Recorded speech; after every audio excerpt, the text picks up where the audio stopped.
وَمِمَّنْ خَلَقْنَا أُمَّةٌ يَهْدُونَ بِالْحَقِّ وَبِهِ يَعْدِلُونَ، اور انہی میں سے جو ایسے ہیں جو ہم نے پیدا کی ہے ایسی امت جو راہ دکھاتی ہے حق کے ساتھ اور حق کے ساتھ عدل و انصاف پر قائم ہے. یعنی کون؟ اہل حق، اہل ایمان، مسلمان.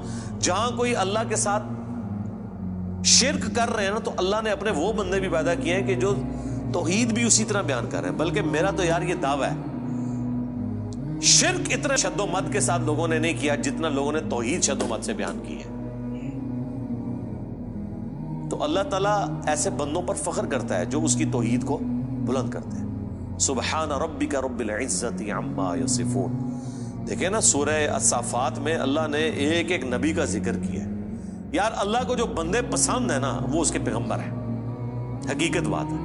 اس لیے میں اکثر کہتا ہوں کہ اگر اس کائنات کی سب سے بڑی کوئی دعا ہے نا تو یہ ہے کہ یا اللہ پیغمبر بنا دے. لیکن یہ دعا حرام ہے، کیونکہ پیغمبر کا عہدہ وہبی ہے، کسبی نہیں ہے. وہبی ہے یعنی گاڈ گفٹڈ، کسبی یعنی ایفرٹ پٹ کر کے نہیں آپ حاصل کر سکتے. اگر اس کائنات کی کوئی سب سے بڑی دعا ہے نا تو یہی ہے کہ اللہ پیغمبر بنا دے،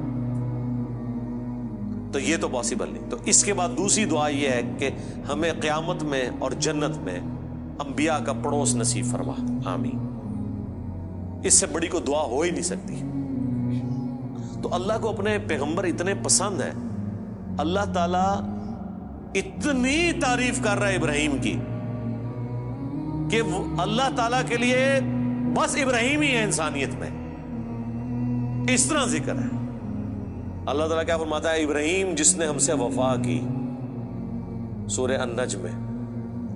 سورۃ البقرہ میں اللہ تعالیٰ فرماتا ہے جب جب آزمایا ابراہیم کو اس کے رب نے تب تب وہ کامیاب ہوا. پھر سورہ الصافات میں تو بڑی قربانی کا ذکر ہے کہ بیٹے کی قربانی مانگ لی. پھر اللہ نے کہا کہ سلام علی ابراہیم، سلامتی ہو ابراہیم کے اوپر. یوں ہی ہم جزا دیا کرتے ہیں اپنے نیکوکار بندوں کو. ہم نے اس کی قربانی کو انسانیت میں ہمیشہ کے لیے زندہ کر دیا. آج امت محمدیہ ہے لیکن قربانی کو کہتی ہے سنت ابراہیمی، حج کو کہتی ہے سنت ابراہیمی، اسلام کو کہتی ہے دین ابراہیمی. ملت ابیکم ابراہیم هو سماکم المسلمین من قبل وفی ھذا. یار چھوڑ دے سب سے بڑی بات رسول اللہ. قل اننی ہدانی ربی الی صراط مستقیم. اے نبی تم فرماؤ مجھے تو میرے رب نے سیدھا راستہ دکھا دیا. دینا قیما ملت ابراہیم حنیفا، دین جو کہ قائم ہے ابراہیم کی ملت پہ جو سب سے ٹوٹ کر ایک اللہ کے ہو گئے تھے. وما کان من المشرکین، وہ مشرک نہیں تھے. پھر سورہ نحل میں اللہ نے فرمایا ابراہیم اکیلے پوری امت ہے، اکیلا پوری امت. یعنی کوانٹٹی کوئی اللہ کے نزدیک اہم نہیں، کوالٹی. بندہ کہتا ہے کہ پتہ نہیں ابراہیم نے کتنے 90 لاکھ کلمہ پڑھایا ہوئے گا. آیا نا داڑ تلے دسو 90 بھی بندے نہ پورے کر سکتے. قرآن میں آیا ایک لوط ایمان لایا ابراہیم پہ، یا چند ان کے گھر والے جو بیوی بچے تھے، دیٹس آل. 10 کی گنتی بھی پوری نہیں ہوتی. اس لیے اللہ نے کہا ابراہیم پوری امت ہے. اللہ کے نزدیک ابراہیم علیہ السلام کی کتنی اہمیت ہے. تو سورہ الصافات میں اللہ نے ابراہیم کی قربانیوں کا ذکر کیا، نوح علیہ السلام کی کہا سلام علی نوح فی العالمین. ٹھیک ہے. موسیٰ اور ہارون کا ذکر کیا، سلام علی موسیٰ و ہارون. اور پھر اللہ تعالیٰ نے اینڈ پہ جا کے کنکلوڈ کیا سورہ الصافات میں تمام انبیاء پہ الگ الگ ذکر کر کے ان پہ سلامتیاں بھیج کے اینڈ پہ اللہ نے کہا سبحان ربک رب العزت عما یصفون. تیرا رب پاک ہے ہر اس شرک کی برائی سے جو لوگ اس کی طرف منسوب کرتے ہیں. کسی کو یہ ٹینشن نہ ہو جائے کہ اگر اللہ کے ساتھ کوئی شرک کرتا ہے یا اللہ کے لیے برے نام رکھتا ہے یا مخلوقات میں سے کسی کو اللہ کے برابر ٹھہراتا ہے تو اللہ کو کوئی ٹینشن ہو گئی ہے. نو، سبحان ربک رب العزہ، بے شک تیرا رب جو عزت والا ہے، پاک ہے، بلند ہے اس شرک سے جو لوگ اس کی طرف منسوب کرتے ہیں. وَسَلَامٌ عَلَى الْمُرْسَلِينَ. اس کے اندر پتہ کیا درد ہے؟ اللہ کہتا ہے ہمارے لیے تو ہمارے پیغمبر ہی کافی ہیں، سلامتی ہو ہمارے پیغمبروں پر، انہوں نے ایسا حق ہمارا ادا کیا کہ پوری انسانیت گمراہ بھی ہو جائے نا ہمیں کوئی پرواہ نہیں ہے۔ ہمارے جو سچے بندے تھے، ابراہیم، موسیٰ، عیسیٰ، نوح، آدم، محمد رسول اللہ صلی اللہ علیہ وآلہ وسلم، ان پر سلامتی ہو، والحمدللہ رب العالمین، اور تمام تعریفیں پھر اللہ کے لیے۔ اس لیے میں نے درود شریف پہ جو لیکچر دیا تھا نا، اس میں بھی میں نے کہا تھا کہ سب سے بیسٹ درود وہ قرآن کے اندر آ گیا ہے، سبحان ربک رب العزت عما یصفون وسلام علی المرسلین والحمد للہ رب العالمین۔ آپ کو مزے کی بات بتاؤں، یہ جو حدیث ہے نا بخاری مسلم کی کہ نبی علیہ السلام فرض نماز کے بعد پڑھتے تھے لا الہ الا اللہ وحدہ لا شریک لہ لہ الملک ولہ الحمد وہو علی کل شیء قدیر اللہم لا مانع لما اعطیت ولا معطی لما منعت ولا ينفع ذا الجد منک الجد۔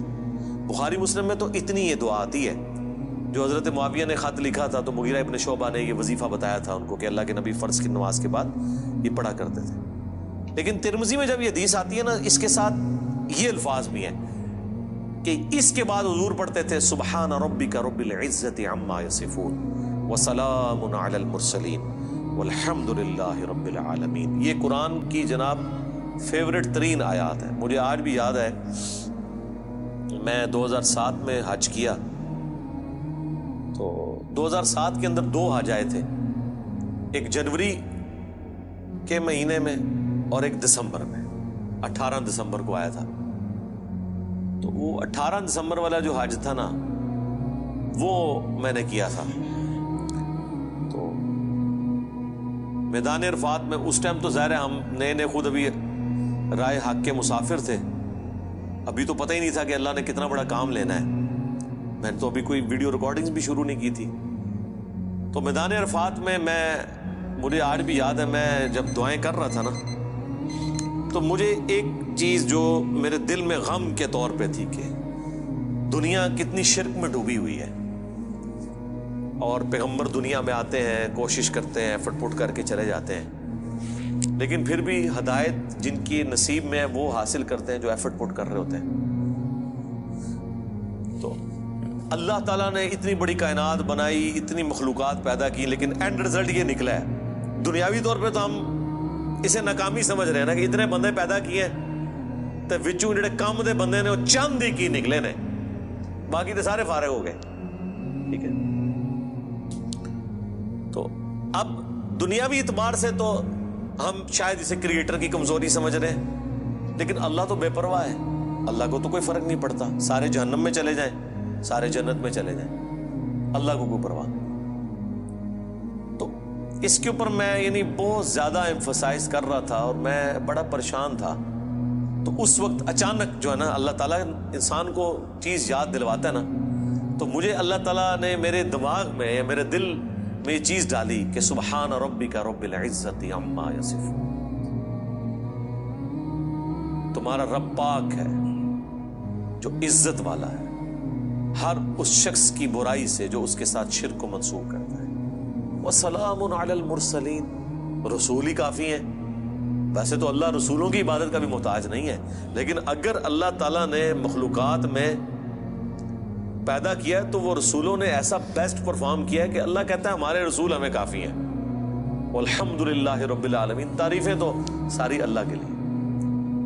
تو میں نے پھر اس وظیفے کو ہمیشہ حرز جان بنا کے رکھا ہے۔ میں ہمیشہ کوشش کرتا ہوں کہ میں اپنی ہر نماز کی پہلی رکعت میں یہ سورہ فاتحہ کے بعد پڑھوں، سبحان ربک رب العزت عما یصفون وسلام علی المرسلین والحمد للہ رب العالمین۔ میں نہیں سمجھتا کہ اس سے بیسٹ الفاظ میں آپ اپنے رب کی طرف رجوع لا سکتے ہیں۔ ساری گمراہیاں، سارے شرک اللہ کو کوئی نقصان نہیں پہنچا سکتے۔ سبحان ربک رب العزت عما یصفون۔ اور اللہ کے بعد اگر کوئی حقدار ہے نا کہ اس کا شکر ادا کیا جائے تو وہ اللہ کے پیغمبر ہیں، جنہوں نے کمٹمنٹ کے ساتھ اللہ کی مخلوق تک اپنا پیغام پہنچایا، اور وہ اللہ نے اس میں ایڈ کر دیا وسلام علی المرسلین، سلام ہو رسولوں کے اوپر، والحمد للہ رب العالمین، اور تمام تعریفیں اس رب کے لیے جو سارے جہانوں کا پالنے۔ تو میرے بھائی قرآن جس کو پاپا مانتا ہے نا وہ پیغمبر ہوتے ہیں، باقی آپ کے بنائے ہوئے پاپے ہیں، باقی سارے فالوورز ہوتے ہیں۔